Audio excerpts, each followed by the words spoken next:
Hello friends, आज हम बात करेंगे कि ड्यूरिंग हमारी स्पिरिचुअल जर्नी, जब भी हम स्पिरिचुअल जर्नी में होते हैं तो बहुत सारी रोलर कोस्टर जर्नीज़ चल रही होती हैं। इमोशनल लेवल पे, फिज़िकल लेवल पे, फाइनेंशियल लेवल पे, स्पिरिचुअल लेवल पे हम बहुत बहुत कुछ डिफरेंट अनुभव करते हैं।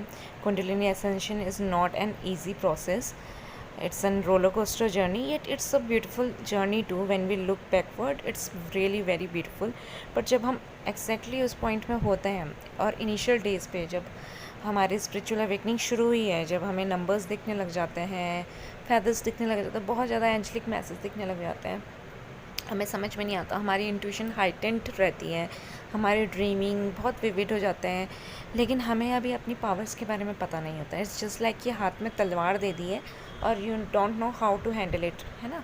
तो जब हम एक स्पिरिचुअल बीइंग बनते हैं तो हम बहुत एम्पैथ हो जाते हैं, हमारी सेंसिटिविटी दूसरों की इमोशंस स्टेट को ग्रैब करने की बहुत हाइटेंड होती है और हम इस चीज़ के लिए अनअवेयर होते हैं।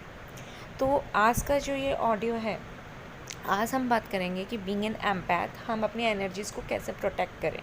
ठीक है, it's very beautiful and it's very humble कि हम दूसरों के एनर्जीज़ को समझें, दूसरों के दुख को समझें, but on the other hand it's very important to set healthy boundaries for our self own. क्या होता है, ड्यूरिंग दिस जर्नी हमारे खुद के इमोशनल बैगेजेस रिलीज़ हो रहे होते हैं। Kundalini ascension is nothing buts the release of all your karmic baggages one by one. हमें नहीं पता होता है कि हम इस दुनिया में कब से हैं, कितने टाइम से हमने क्या क्या कर्म किए हैं, कौन कौन सी बॉडीज़ में हम इनकार्सनेट हुए हैं। ठीक है, और ये हर एक सोल के किसी न किसी लाइफ टाइम में एक पीरियड आता है कुंडलिनी अवेकनिंग का। सो इस चीज़ के पीछे भी मैं ये कहूँगी कि बहुत भागिए मत कि किसी भी गुरु के पास चले जाएं, और बहुत से तरीके होते हैं कुंडलिनी एसेंट करने के। आपका जब समय आएगा, समय के साथ खुद ब खुद कुंडलिनी एसेंशन होगा। लेकिन जब होता है, जब आप इस जर्नी में होते हो, और इनिशियली तो ये बहुत पेनफुल जर्नी होती है, जब सोल शॉक स्टेज में आप होते हो, तो उस स्टेज में आपके खुद के इमोशंस भी बहुत हाई होते हैं, प्लस आप इतने ज़्यादा हाइटेंड एम्पैथ बन चुके होते हो कि आपको लोगों के एनर्जीज क्रैप हो रही हैं और आपको पता नहीं चल रहा कि आप किसकी एनर्जी कैच कर रहे हो। आप बिना मतलब के परेशान हो, बिना मतलब के रो रहे हो, जबकि कोई एक्सटर्नल सर्कमस्टांसेस भी नहीं हुए। सो कैसे प्रोटेक्ट करें हम अपनी एनर्जी को। पॉइंट नंबर 1, जब भी हम स्पिरिचुअलिटी प्रैक्टिस करते हैं, मैंने एक ऑडियो और बनाई है कि किस तरह से स्पिरिचुअलिटी में मेडिटेशन करें। अपना ऑरा ज़रूर लॉक कीजिए।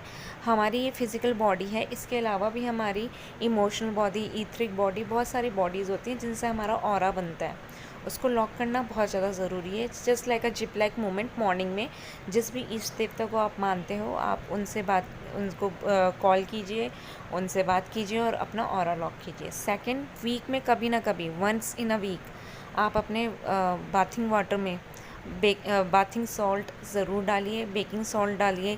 थोड़ा बहुत वो सॉल्ट डालने से जितनी भी नेगेटिविटी होती है, जितने भी पैरासाइट्स होते हैं आपकी ऑरिक फील्ड में, वो डिज़ोल्व हो जाते हैं। सॉल्ट बहुत अच्छा काम करता है एनर्जी को एब्जॉर्ब करने का और डिज़ोल्व करने का। थर्ड वन, इन अपनी वाइब्रेशन हाई रखिए। ऐसा नहीं है, देखिए ये बहुत फेक चीज़ होगी कि ऑल टाइम आप हैप्पी हो सकते हो, even though in your kundalini ascension journey also. ऐसा नहीं है कि आप हमेशा खुश रह सकते हो। ठीक है, it's a roller coaster journey. अपने इमोशंस को समझना है, बट कोशिश रखना है कि आप पॉजिटिव इमोशंस में रहो, जहाँ हेट्रेट का जगह ना हो, जेलसी की जगह ना हो, जहाँ अनकंडीशनल लव हो, एक्सेप्टेंस हो, और observe without being judgemental to anyone, even though not for your own. हम कई बार अपने वुंड्स के लिए भी जजमेंटल हो जाते हैं। जो भी पास्ट में हुआ, अपने आप को माफ़ कीजिए। फॉरगिवनेस बहुत ज़्यादा इंपॉर्टेंट होती है। दूसरों को माफ़ करो। फॉरगिवनेस से क्या होता है, आप आगे बढ़ पाते हैं। वो जो नोट्स हैं, एनर्जेटिक नोट्स, जो डिफरेंट चक्र सिस्टम में बॉन्ड है ना, जो आपको ग्रोथ करने से रोक रहे हैं, वो डिज़ोल्व होते हैं फॉरगिवनेस से।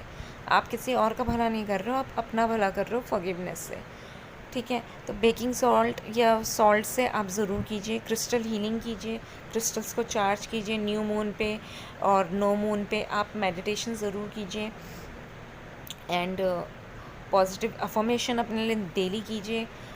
और the most important thing, negative लोगों से, जो स्पेशली हम एम्पैथ होते हैं, वो नार्सिसिस्ट लोगों को बहुत ज़्यादा अट्रैक्ट करते हैं।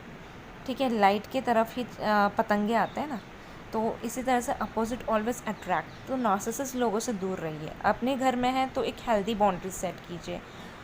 इसी तरह से हम अपने को फील्ड अपनी एनर्जेटिक फील्ड को कंट्रोल कर सकते हैं, प्रोटेक्ट कर सकते हैं। धन्यवाद।